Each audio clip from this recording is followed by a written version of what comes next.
Hello, it's Michelle from the Dog Sidekick. Sorry if I seem a little distracted. I'm just really in the reading with Ocean. So I chose to write everything down before going in, and I'm really glad that I followed that guidance because it was a really slow read with lots of blocks, like lots and lots of blocks. I got a lot of really good information that I feel will be helpful for you. 3 pages actually. So I'm just going to take a deep breath, which means you take a deep breath right now too. Okay. All right, Nicole. So know that when you get this kind of information, it can be kind of weird and kind of dramatic, even when it's positive information. It's a lot to take in. So give yourself a few days after hearing this to just kind of soak it all in and relax around it. And if you have any follow-up questions, you can contact me. We do like a half-hour read. We can do it by Skype or Facebook chat, just talking, or on the phone or whatever if you'd like for the follow-up. What I got right off the bat is that I had to call upon his higher self, because he told me it just wasn't a good time, and it is supper time right now, so I'm sure there's lots of activity. So I asked for a higher part of himself to communicate with me. So that's something for you to do as well when you're not getting the information from him that you need, is call upon his higher self. And right off the bat, I was quite sneezy and fidgety, and the light was bothering me. So I did some muscle testing, some kinesiology, to see whether it was him or me, or we were mirroring each other. So because I was in his field, I'm picking up that it's a mirror. So he's a little sneezy, he's fidgety, light bothers him. I also got that he's hyper reactive. So like just not aggressive, but like kind of hyper reactive to stuff, to light, to sound. I picked up. I went into his body and I picked up that both his right and his left paw, inside the toe, right in here. Well, first of all, I got it right in the middle, just this weird sensation. And I got it in both paws, front paws. And then I got kind of an ache in here. So if you Googled, it's my intention to do it, but I might forget. If you Google what the acupuncture points are in there, for people, it's generally digestion, yet his digestive system seems strong. So I don't know. I should Google that when I get off the call here. Sound bothers him. He's sense sensitive. There's an imbalance in his left and right brain. So his left brain, there's a lot of energy in there, and the right brain is just notice all this white space. So what that tells me as a behavioralist, as a trainer, that you have to work his right brain, which means doing like obedience and tricks training and stuff like that to engage that part of his brain, because the left brain is taking over. So you're getting a lot of instinctual behaviors. And it's actually just giving this part of his brain just a lot more power than it should have. So this is where you're going to get him just acting even more like a dog and less of a trained dog or a sentient being. Now, as I went through his body, I yawn all the time when I do the readings. It's a lot of energy. I've already done 2 today, so he's my 3rd. And he's really slow, like in his field. It's like really slow. Where the last dog I read this afternoon was like, wah, and I was like flying. So they all have different energies, but internally he's very quiet and very slow. And I got all of this information by having a muscle test. I didn't get a whole lot from him directly. So I'm clairvoyant, which means I see things. Clairaudient, so I hear voices and voices, words. And clairsentient, which means I feel things through my body. So I only got like a couple of statements from him towards the end. When I went through his body scan, it looks like his heart is there's like pressure on his heart from his lungs. It's like he has these really big lungs and it's just pushing his heart out of the way. But his heart and lungs tested strong. So constitutionally, he tested really strong. And I went through his whole organ system and his skeletal system and everything, and it all tested very strong. So then that I went into, I'll read it to you and let you know what I picked up. I picked up vaccinosis, just so you know. I went into ulcers, parasites, bacteria, yeasts, and viruses, genetics. All of those were fine. And then when I got to vaccinosis, is pardon me, is when there was weakness there. So what could be happening here could very well be vaccinosis, which I've lived through with a dog that actually passed away from vaccinosis, and her brother, who we've been able to manage even though it was vaccinosis. So it seems that the vaccinosis is affecting him neurologically as well as what showed up. And that he's also being affected because of the vaccinosis, perhaps, from indoor and outdoor toxins. So he's like extra sensitive to his environment because of the vaccinosis. Now, what I would highly suggest is from now on, rather than vaccinating, getting titers tests done. Sometimes it's called titers, sometimes it's called titers. Google it so you know exactly what that is. Some vets believe in it, some don't. Every vet I've ever used, except for one that I used to just get surgery done with, if I needed surgery, believe in it strongly. You can Google Mercola Healthy Pets and look up about vaccinosis, and you can Google Dr. Ronald Schultz, the immunobiologist that was involved in developing vaccines, because he's been saying since the 70s that we don't need to vaccinate past the first year. You can get titers testing done to see if the vaccines are effective still in the body. So, and the dog that I had that had vaccinosis, Charlie, she cost me thousands. Both of the brother and the sister cost me thousands, and like about $100,000 actually, in all kinds of testing to try and figure out what was going on with them. Sorry, $100,000. No, that's no. Close, really close. I worked it out the other day. So now what the vaccinosis does is it affects the immune system, and the veterinarians never figure out what's going on with the dog until it's actually affected an organ or a blood system or something like that. So what I'm getting is it's affecting his emotional and physical wellness. It's actually creating a weakness in those parts of his body. And it began at about 8 months. So 8 months of age, that might have been his second or third set of vaccines. I didn't go into it. I just tested that it started happening around 8 months old. And he has no obvious protein allergies or grain allergies, which is good. The fruits tested strong. He has a weakness with watermelon, so don't feed him watermelon in the summertime. He's not mirroring anybody in the family. This is his own thing. And in his pain level, it's like a 2 out of 10, so that's really good.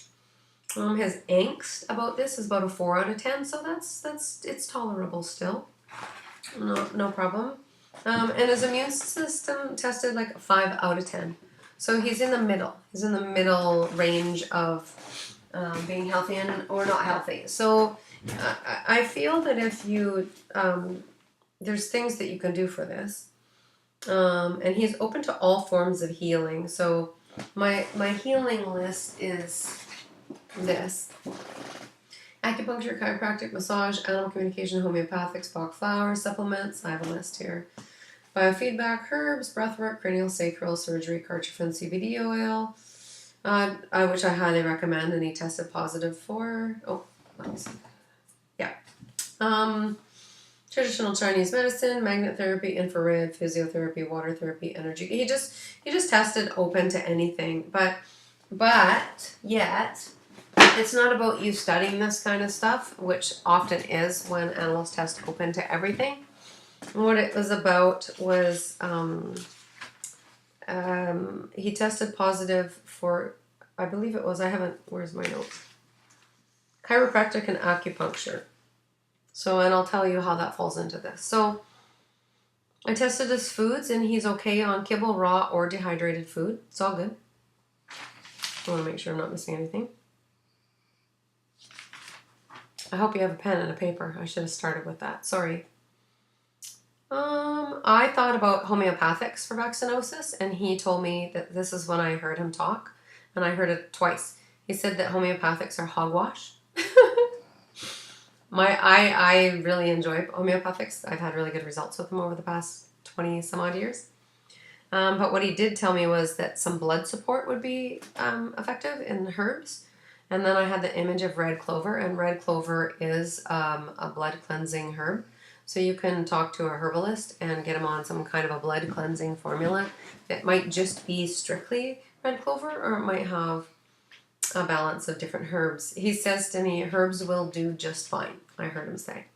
He's internally very, very quiet. I can tell, I saw that he barks a lot, and it's very high-pitched, and it hurts your ears, but he doesn't hear it like you do. He doesn't hear his bark as high-pitched as we hear it. That much made me wonder if there was something going on with his hearing, but then he just reiterated he just doesn't hear it the same. You take a big breath, too. Okay. When I went into his fears, he had this thing about on-leash walking. He doesn't like being walked on-leash. I literally seen him doing the sideways pull away, like when you're trying to walk him on-leash, and he's doing the sideways thing. Ooh, so I'm still sneezy in his field. Excuse me. He has some... I'm going to sneeze. Oh boy. Some separation anxiety. Ooh, pardon me. He has some separation anxiety. I'll muscle test the level. 1, 2, 3, 4, 5.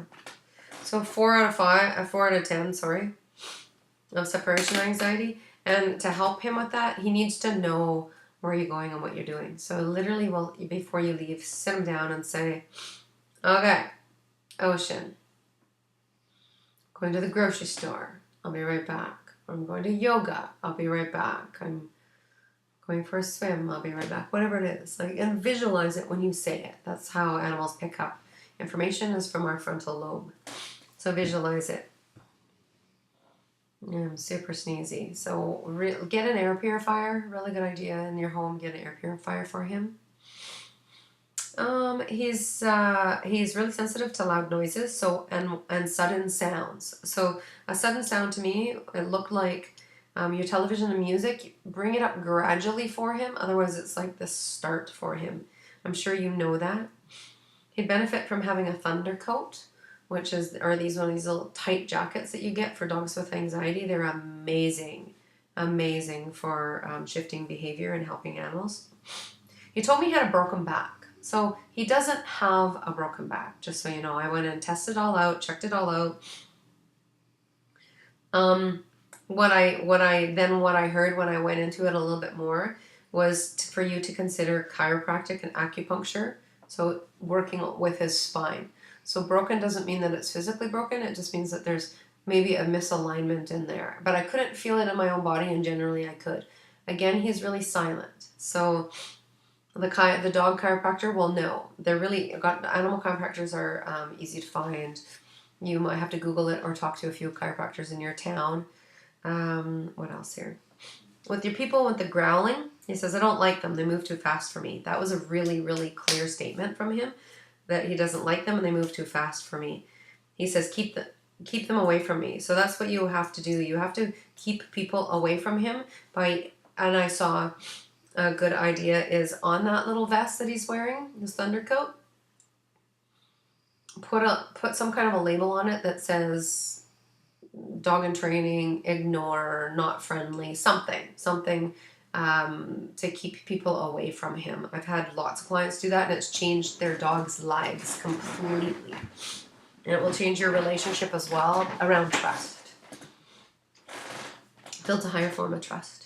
So, or blocking him. So if someone's coming into your bubble, you'll ask him to sit, and you'll step in front of him, and you'll be blocking the people. Ask him to sit, to look at you, food reward him, have the ball, whatever he likes. I saw that he does like tug of war, so you could bring that with you, and just hold it, and when the people go, after the people go by, that's his reward. He gets a little bit of tug with you. What does the things he likes?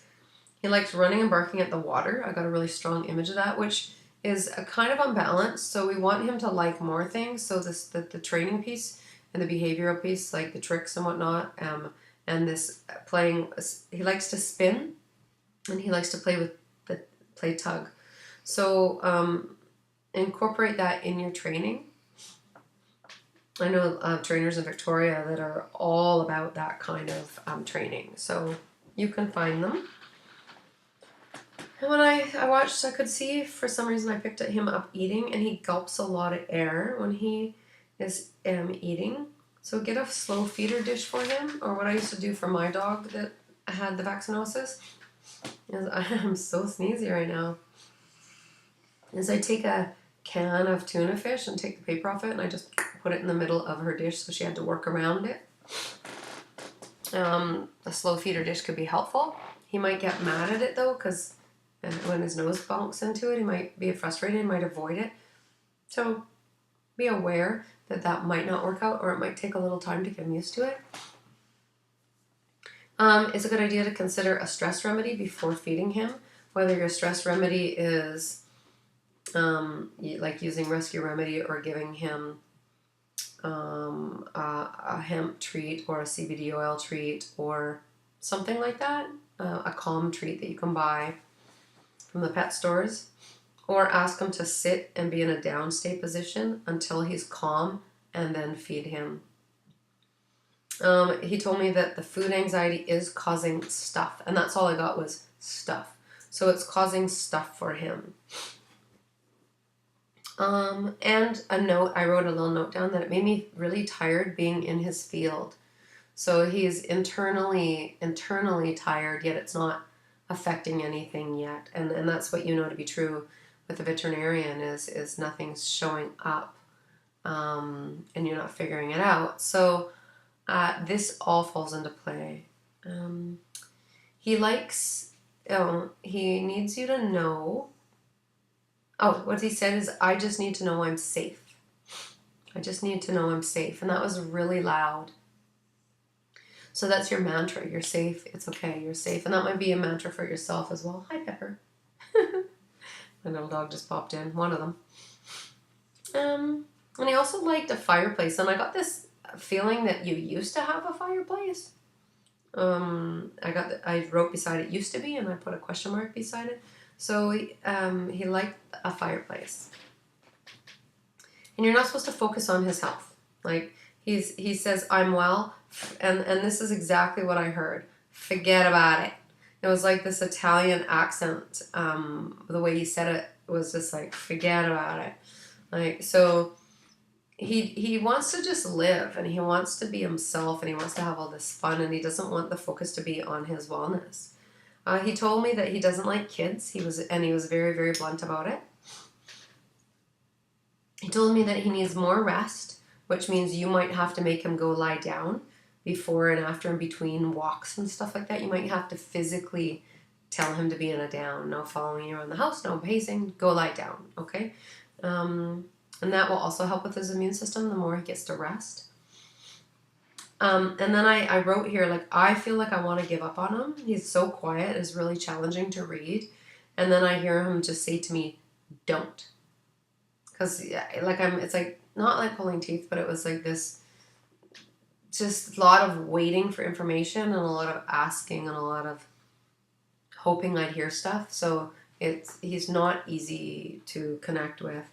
And he said, don't give up on me. Don't. And that was in capitals, like, don't. And his message was, don't be afraid.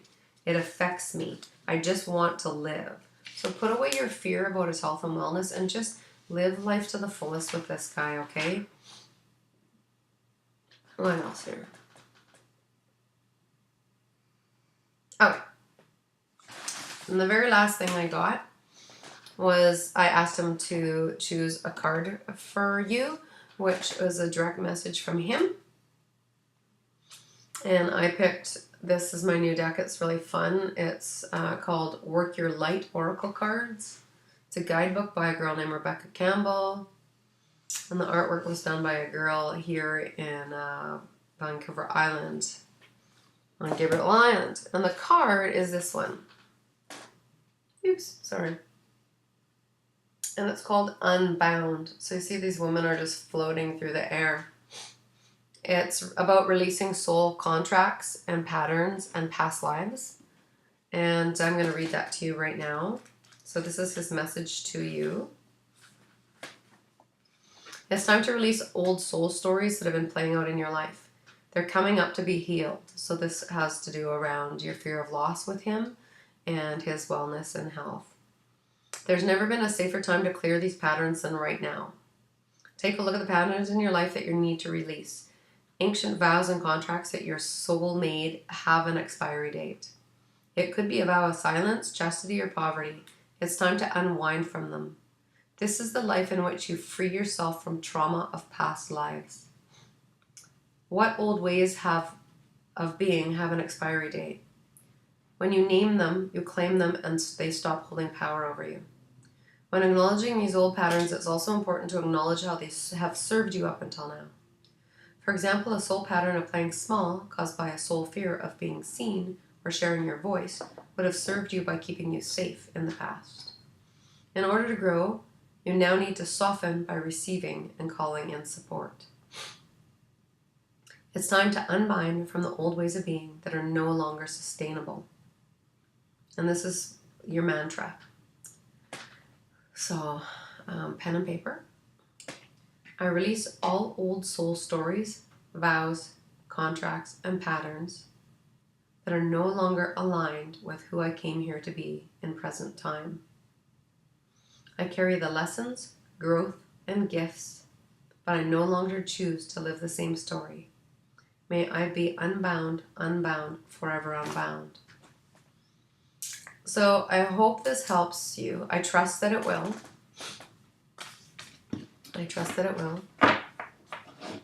And if you have any more questions about the reading, you can contact me and we can either do a chit chat on Facebook chat or Skype or on the phone, or we can do what I'm doing here again. I love communicating with people again through a live form, but sometimes that doesn't work because of dates and times and schedules. So just trust that whatever needs to happen will happen.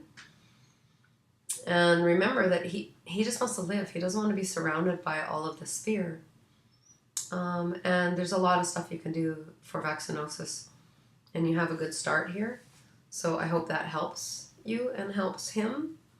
And I wish you the highest level of success and peace and love and fun with your dog. You picked a really fun guy, fun breed.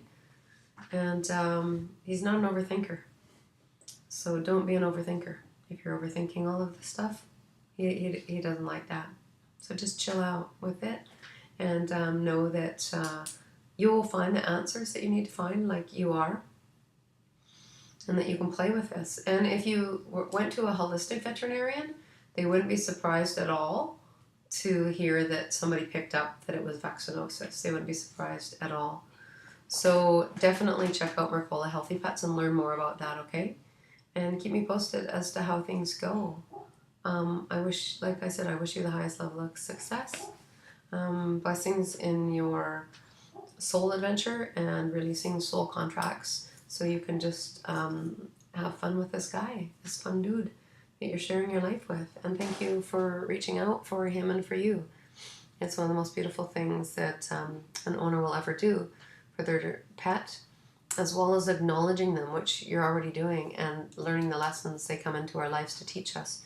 So this unbound piece is a very important thing for him to bring into your life, obviously, for you to continually be working on releasing old soul contracts.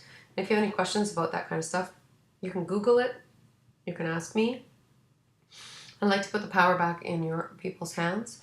I like to be a seed planter and guide you to the things and the places that you need to learn about and know about, rather than getting it all through me, because there's so many fabulous teachers out there to play with.